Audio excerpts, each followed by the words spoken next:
In London, we don't see as much labor trafficking, or we don't get as much labor trafficking reported to us as we do sex trafficking, just due to our geographical location. Um, and we'll define labor trafficking as including recruiters, contractors, employers, and others that use violence, threats, lies, debt bondage, or other forms of coercion to force people to work against their will in many different industries. Often traffickers are very, very good at manipulating, very good at tricking people, very good at lying. They will use physical and psychological control over victims. They will often lie to individuals, in particular newcomers to Canada.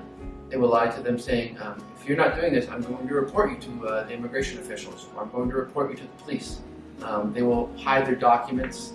They will steal their documents. Oftentimes, victims are actually, unlike sex trafficking, they're actually okay with what the industry that they're going to work in. For example, somebody's working on a farm. So, yep, I've signed up to work on a farm. I'm going to get picked up, in the morning. I'm going to go work all day, and I'm going to leave at the end of the day. What they didn't sign up for is not getting paid. So oftentimes we would speak to somebody who is the victim of labor trafficking, and they were told, yeah, I was supposed to get such and such money an hour, $15 an hour, when meanwhile I only got $7, $8 an hour. Unlike sex trafficking, we do see, and I do not per se to be any type of labor trafficking expert or sex trafficking expert, but for labor trafficking, we do see that they get something, whereas sex trafficking sometimes they get absolutely zero because they're so controlled. But labor trafficking, it's more so they didn't get anywhere near what they were told they were going to get, and a lot of it is newcomers to Canada. Some examples of types of industries where traffic persons have been identified, but these are not limited to this, but are commonly construction. You'll see agriculture, so farming, restaurants, not as much, but you do see it. Manufacturing, so different factories, food processing, 100% in the, within London, but definitely in the Toronto area. You'll see that kind of labor trafficking occurring. And nail salons also. Kind of a random one, but that is common as well.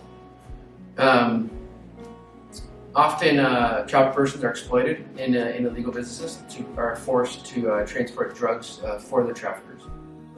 Anyone can be a target of labor trafficking. However, migrant workers and newcomers to Canada looking for work can be at higher risk due to language barriers.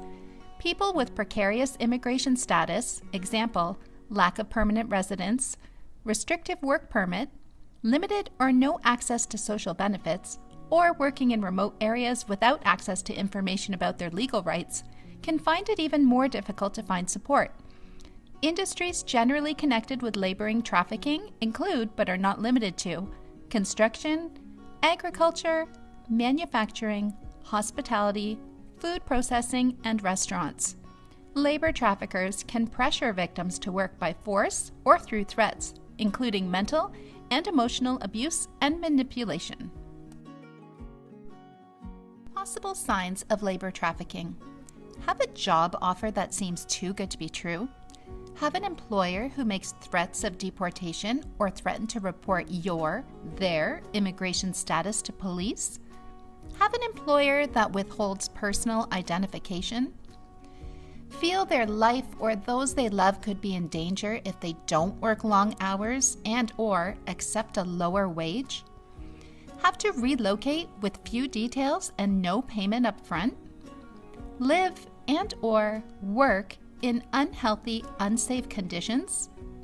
If you said yes to one or more questions, you or someone you know may be at risk of being trafficked.